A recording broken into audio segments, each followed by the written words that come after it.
Good morning बच्चों। आज के वीडियो में हम बात करने वाले हैं संतुलन की।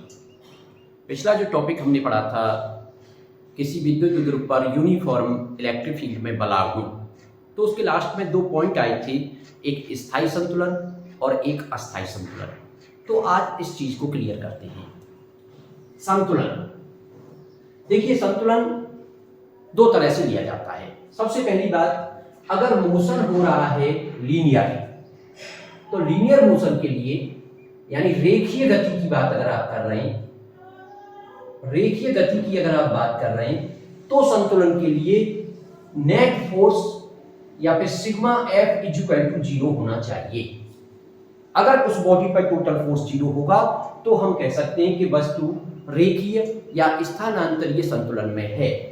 और यदि मान लीजिए अगर वस्तु जो है रोटेशनल मोशन में है, अगर वो घूर्णी गति कर रही है, घूर्णी गति की अगर आप बात कर रही है, वस्तु किसी एक्सिस के अबाउट में रोटेट कर रही है, घूम रही है, तो फिर संतुलन के लिए उसमें सिग्मा टॉ इक्वल टू 0 होना चाहिए।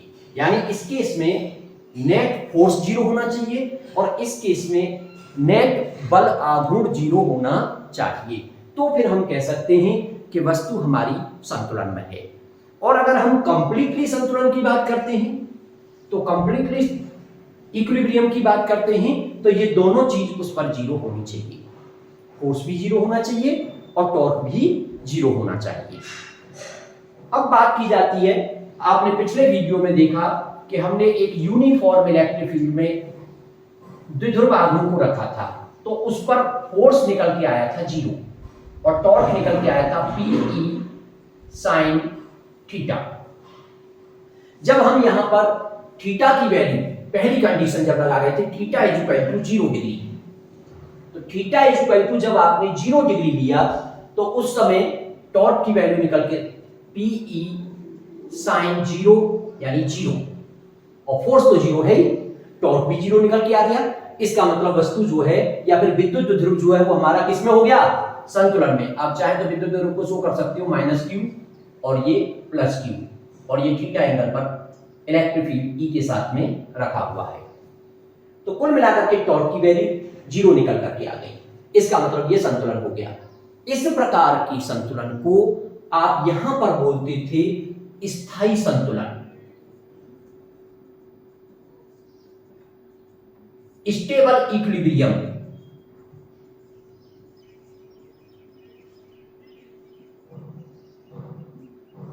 सेकंड केस में अगर आप थीटा इक्वल टू लेते हैं 180 डिग्री, तब टॉर्क निकाले तो टॉ इक्वल टू Pe sin 180, लेकिन sin 180 की वैल्यू भी क्या होती है? 0, तो उस केस में भी टॉर्क हमारा क्या निकल करके आया? 0। यानी यहां पर भी टॉर्क 0, वहां भी टॉर्क 0, लेकिन इस केस में जो टॉर्क 0 होता है तब उसको हम कहते हैं अस्थायी संतुलन।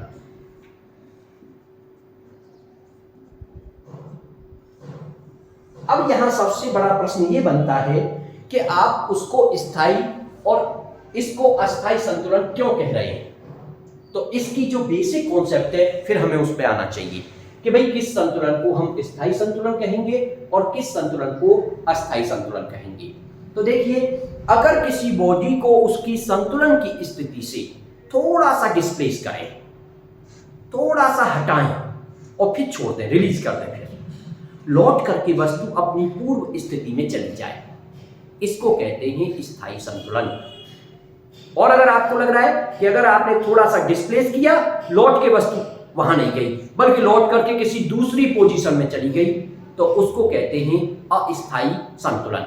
तो फिर इन दोनों चीजों को कैसे समझा जाए कि भाई 0 डिग्री पर, यानी अगर आप यहां एंगल 0 डिग्री लेते हैं तो वो स्थायी संतुलन होता है, और 180 डिग्री का एंगल लेते हैं तो अस्थायी संतुलन होता है। तो इसे समझने के लिए अब थोड़ा सा आगे बढ़ते हैं। मान लीजिए पहले हम स्थायी संतुलन की बात कर रहे हैं।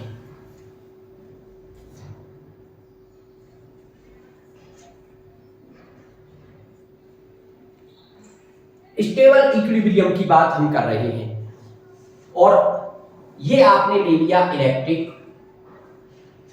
फील्ड E, और इसमें रख दिया एक डायपोल, और डायपोल भी इस तरह से रखना है क्योंकि स्थायी संतुलन के लिए डायपोल जो है वो 0 डिग्री का एंगल बना रहा है। इसका मतलब आपने डायपोल को ऐसे रखा कि माइनस क्यू यहां पर और प्लस क्यू यहां पर, और पी की जो डायरेक्शन होती है फ्रॉम नेगेटिव टू पॉजिटिव, तो ये पी आ गया। तो आप देख रहे हैं पी और ई के बीच में जो एंगल बन रहा है theta is equal to 0 degree.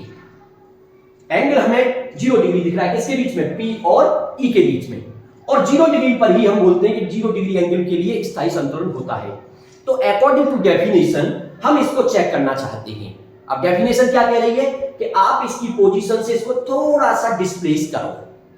तो जैसे ही आप इसको थोड़ा सा डिस्प्लेस करेंगे, मान लीजिए प्लस क्यू को थोड़ा ऊपर और माइनस क्यू नीचे आया, ऐसे करके रखा था ये, आपने ऐसे डिस्प्लेस कर दिया ऐसे करके, तो सिचुएशन क्या बन जाएगी, ये सिचुएशन ये बन गई कि माइनस क्यू तो आपका यहां आ गया और प्लस क्यू जो है वो ऊपर पहुंच गया।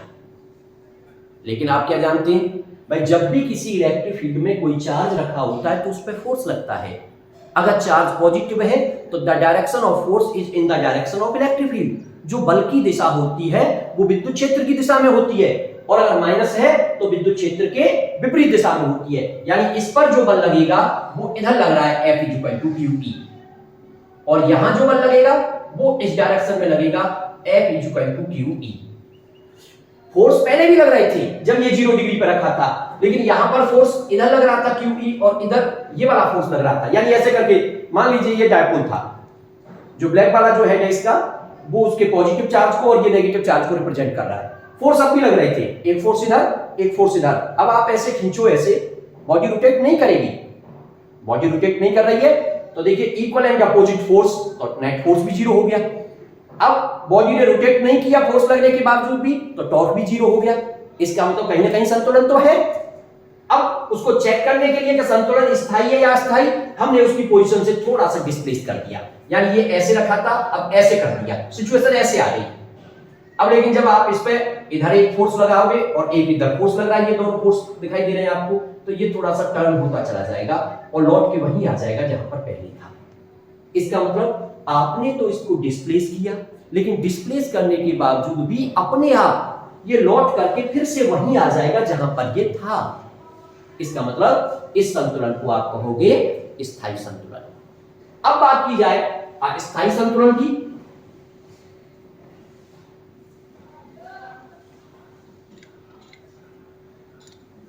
अस्थायी संतुलन, अनस्टेबल इक्विलिब्रियम। अनस्टेबल इक्विलिब्रियम की बात करें तो आपको थीटा, इस केस में आपने थीटा 0 डिग्री लिया था, इस केस में आपको थीटा लेना पड़ेगा 180 डिग्री। इसका मतलब सिचुएशन क्या होनी चाहिए अकॉर्डिंग टू फिगर, ये आपका electric field E। Dipole, dipole अब की बार इस तरह से रखा हुआ है कि एंगल जो बने 180 डिग्री का बनना चाहिए। यानी माइनस क्यू चार्ज आपका इधर और प्लस क्यू चार्ज आपका इधर। तो P की direction from negative to positive, तो ये P की डायरेक्शन होती है। इसका मतलब angle theta is equal to आपको दिख गया कि 180 डिग्री का एंगल है भाई। E इधर और P इधर, इसका मतलब एंगल कितने का हो गया, 180 डिग्री का। अब चेक किया जाए कि स्थायी है कि अस्थायी। चेक करने का तरीका क्या होता है, इसकी पोजीशन से थोड़ा सा डिस्प्लेस करिए, और थोड़ा सा डिस्प्लेस करने पर अगर लौट के वहीं आ जाए तो स्टेबल, और लौट के ना आए तो अनस्टेबल। चलिए चेक करते हैं। इस केस में भी इस पे फोर्स लग रहे हैं, लेकिन माइनस क्यू पे जो फोर्स लगेगा वो इधर लगेगा और प्लस क्यू पे फोर्स लगेगा वो इधर लगेगा। ऐसे करके आप ऐसे कर समझ सकते हो इसको, इधर से फोर्स इधर और इधर वाले फोर्स इधर। इसका मतलब रोटेट तो नहीं करेगी बॉडी, और फोर्स भी इक्वल एंड अपोजिट, तो फोर्स भी 0 हो गया। संतुलन तो है भाई, लेकिन अब थोड़ा सा डिस्प्लेस करते हैं। तो जैसे ही अब आप इसको थोड़ा सा इसकी पोजीशन से डिस्प्लेस करोगे, किधर भी डिस्प्लेस कर सकते हो, उससे कोई फर्क नहीं पड़ता है। मान लीजिए आपने इसको डिस्प्लेस किया ए ऐसे करके, तो यहां पहुंच गया प्लस क्यू आवेश और यहां पे आ गया आपका माइनस क्यू आवेश। अब लेकिन क्या जानते हो आप कि भाई प्लस क्यू आवेश पे तो जो फोर्स लगता है वो इलेक्ट्रिक फील्ड की डायरेक्शन में लगता है। यानी इस वाले पे जो फोर्स लगेगा F is equal to QE in the direction of electric field, और इस वाले पे जो फोर्स लगेगा opposite to the electric field. अब सिचुएशन देखो भाई, सिचुएशन ये है, और इस पे इधर फोर्स लग रहा है, इधर फोर्स पहले ऐसे रखा था। अगर आप इसको थोड़ा सा समझे तो प्लस चार्ज को मैं ये पॉजिटिव हेड मान करके चल रहा हूं, तो पॉजिटिव इधर था, यानी इसका जो आपको ब्लैक वाला जो दिख रहा है वो ये था इधर। और अब आप इसको यहां ले आए, थोड़ा सा चेंज करके, थोड़ी सी पोजीशन चेंज की, लेकिन अब जो फोर्स लग रहे हैं, तो इस पे फोर्स इधर लग रहा है, इस पे फोर्स इधर, तो ये ऐसे घूमता चला जाएगा, रोटेट होता चला जाएगा और एक सिचुएशन में यहां आ जाएगा। यहां आने का मतलब इसकी कंडीशन अब ये वाली कंडीशन हो गई, यानी 180 डिग्री एंगल से रोटेट होने के बाद जब आपने थोड़ा सा से रोटेट किया तो ये 180 डिग्री एंगल पे नहीं आया, बल्कि रोटेट होकर के बिल्कुल उल्टा हो गया। सिचुएशन ऐसी आ गई कि पॉजिटिव चार्ज तो पहुंच गया इधर और नेगेटिव चार्ज आ गया आपका इधर, यानी अब इस केस में P आपका इधर हो गया, यानी अब theta is equal to 0 degree का एंगल आ गया। कुल मिलाकर के अस्थायी संतुलन, अस्थायी संतुलन से अगर आप बॉडी को थोड़ा सा डिस्प्लेस करोगे तो रोटेट होकर के कहां चली जाएगी, स्थायी संतुलन में चली जाएगी, स्थायी संतुलन। तो अब ये दोनों पॉइंट हमारे क्लियर हो गए कि भाई स्थायी संतुलन का मतलब क्या है और अस्थायी संतुलन का मतलब क्या है। अगर आप उसे थोड़ा सा डिस्प्लेस करते हैं, लौट के अपनी जगह आ जाए स्थायी संतुलन, और लौट के अपनी जगह ना आए बल्कि दूसरी जगह चली जाए अस्थायी संतुलन, और वास्तव में वो जो दूसरी जगह होती है ना जहां बॉडी जाती है वो स्थायी संतुलन में चली जाती है। तो ये टॉपिक आपका कंप्लीट।